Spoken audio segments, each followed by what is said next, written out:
தப்பு பண்ணினவன் தண்டனையை அனுபவிச்சுதான் ஆகணும். அதே மாதிரி நம்ம செந்தில் லஞ்சம் வாங்கின பணத்தை எல்லாத்தையுமே ஏழைங்களுக்கு கொடுத்துட்டாருதான். அதுக்காக மறுபடியும் லஞ்சம் வாங்க மாட்டாரு அப்படின்னு என்ன உத்தரவாதம்? அதனால செந்திலுக்கு சரியான பாடம் எடுக்கிற மாதிரி அங்க லஞ்ச ஒழிப்புத்துறை அதிகாரி வந்துடுறாங்க. வந்ததுமே செந்தில் அறக்க பறக்க கிளம்பிக்கிட்டு இருக்காரு. உடனே நம்ம பாண்டியன், என்னடா ஏண்டா இப்படி பரபரப்பா இருக்க?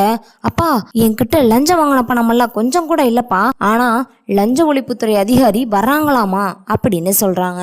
அப்ப உடனே மீனா இருந்துகிட்டு, இங்க வரமாட்டாங்க, நம்ம குவார்டர்ஸ்க்கு வருவாங்க, நம்ம வாங்க கிளம்பலாம் அப்படின்னு 2 பேரும் கிளம்புறாங்க. கிளம்பி வெளியே கூட போயிருக்க மாட்டாங்க. அப்ப அந்த அதிகாரி எல்லாம் உள்ள வந்துடுறாங்க.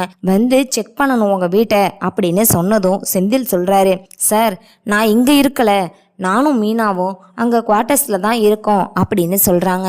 ஏன் அங்க இருக்க பணத்தை கொண்டு வந்து உங்க வீட்டுல வச்சுட்டு போக மாட்டேங்கன்னு என்ன இது? அதனால நீங்க கண்டிப்பா இந்த வீட்டை நாங்க செக் பண்ணணும் அப்படின்னு சொல்லி எல்லாத்தையும் உள்ள போய் செக் பண்ணிக்கிட்டு இருக்காங்க. அங்க போய் பார்த்ததுல எதுவுமே கிடைக்கல, எல்லாமே பர்ஃபெக்டா வச்சிருக்காங்க. அதனால அவங்களும் அதை எல்லாத்தையுமே பார்த்து முடிச்சுட்டு அங்க பாண்டியன் கிட்டையும் ஒப்படைச்சிட்டு மறுபடியும் வீடு திரும்பினாங்க.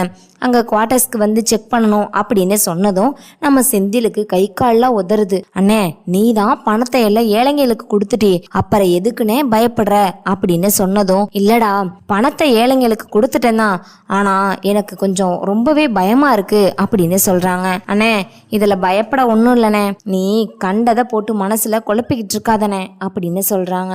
சரி சரின்னு மண்டையாட்டிக்கிட்டு இருக்கும் போதுதான் இவங்களுக்கு கொஞ்சம் மனசுல நெருடலாவே இருக்குது. நம்ம மாட்டிக்குவோமோ அப்படின்னு சொல்லி. ஆனா உள்ள போன அதிகாரிங்க எல்லாருமே ஒரு பைய மாதிரி எடுத்துட்டு வராங்க.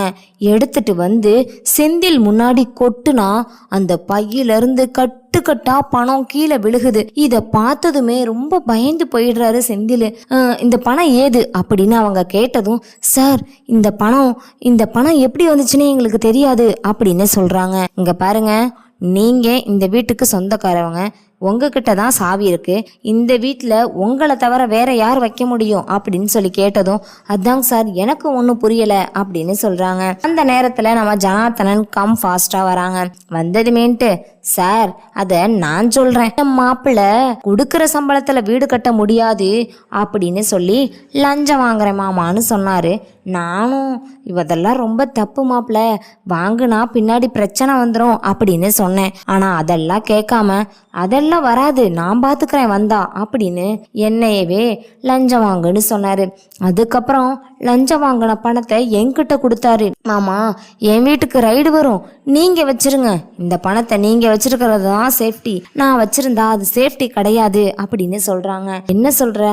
ஆமா, நான் வச்சிருக்கிறதுல சேஃப்டி இல்ல, பெரிய பிரச்சனை வந்துடும் அப்படின்னு அவங்க சொன்னதை கேட்டதுமேனு கோவப்படுறாங்க.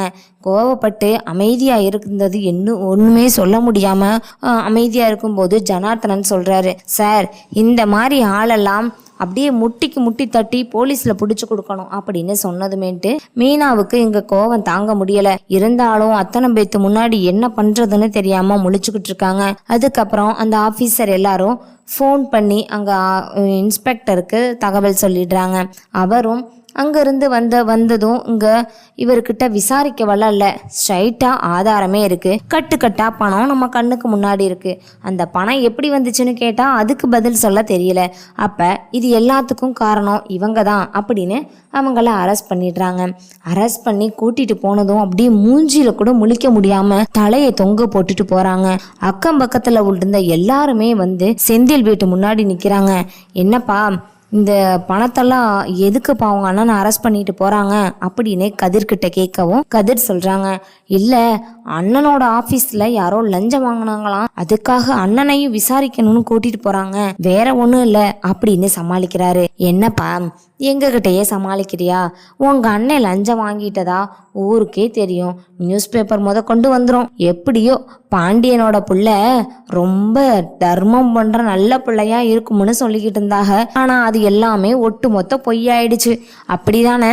யாரு பெத்த பிள்ளையா இருந்தா என்ன, எல்லாம் ஒரு இதுலதான் இருக்கிறாங்க அப்படின்னு கோவப்பட்டுக்கிட்டு இருக்காங்க. இவங்க என்ன சொன்னாலும் அதை காதுலயே வாங்கிக்காம நம்ம உண்டு நம்ம வேலை உண்டுன்னு இருக்கணும்னு அவங்களுக்கு கொஞ்சம் கூட இல்லை. அப்ப அப்பதான் ஒரு பக்காவா பிளான் பண்றாங்க. இங்க வந்து பாத்தீங்கன்னா நம்ம மீனா நேரா ஜனார்த்தனன் கிட்ட போய் சட்டையை பிடிச்சி கேக்குறாங்க, அப்பா நீங்க எல்லாம் சத்தியமா நல்லவர் தானா, உங்களுக்கெல்லாம் நல்லதே நடக்கவே நடக்காது அப்படின்னு சொல்லி சட்டையை பிடிச்சி கேட்டுக்கிட்டு இருக்காங்க. அழுது அழுது மீனாவுக்கு கண்ணே செவந்து போச்சு. அதனால மீனா அவங்க அம்மா அவர்கிட்ட கேக்குறாங்க, ஏங்க நம்ம மாப்பிள்ளைய கொண்டு போய் நீங்க இப்படி ஏன் தான் இப்படி அசிங்கப்படுத்திட்டீங்கன்னு எனக்கு தெரியல, எனக்கு ரொம்ப கஷ்டமா இருக்கு அப்படின்னு சொல்லவும், இங்க பாரு இதுல கஷ்டப்பட என்ன இருக்குது, நீ நினைக்கிற மாதிரி நம்ம மாப்பிள்ளை எல்லாம் நல்லவகதேன், அதுக்காக நம்ம மாப்பிள்ளை சொல்றதெல்லாம் கேட்டுக்கிட்டு இருக்கணும்னு நினைக்கிறியா, நம்ம புள்ளைய அவன் என் கண்ணு முன்னாடி கூட்டிட்டு ஓடி கல்யாணம் பண்ணது என்னை எத்தனை பேர் கஷ்டப்படுத்தினாங்க, எத்தனை பேர் என்னென்ன கேள்வி கேட்டாங்க,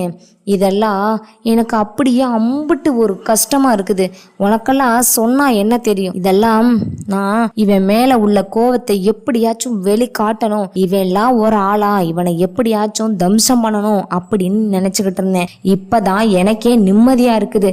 நீ நினைக்கிற மாதிரி அவன் நல்லவன் தான், அவன் நல்லவன் இல்லைன்னு நான் சொல்ல கிடையாது, ஆனா என்ன அசிங்கப்படுத்தினான்ல ஒரு கவர்மெண்ட் ஸ்டாஃப், நானு என்கிட்ட ஒரு வார்த்தை கேட்டு என்னைய அவங்க பொண்ண கல்யாணம் பண்ணாம கூட்டிட்டு வந்து ஓடி போய் அசிங்கப்படுத்தி, இதெல்லாம் எனக்கு தேவையா, இந்த அளவுக்கு கீழ்த்தனமா இருப்பேன்னு சத்தியமா நான் நினைச்சு கூட பார்க்கல. இவன் யாரு, எனக்கு வந்து என் பொண்ணை கூட்டிட்டு போய் என்ன அசிங்கப்படுத்த, இப்ப எவ்வளவு அசிங்கம், அப்பனுக்கு அப்பன் அசிங்கம், அண்ணன் தம்பிங்களுக்கு அசிங்கம்.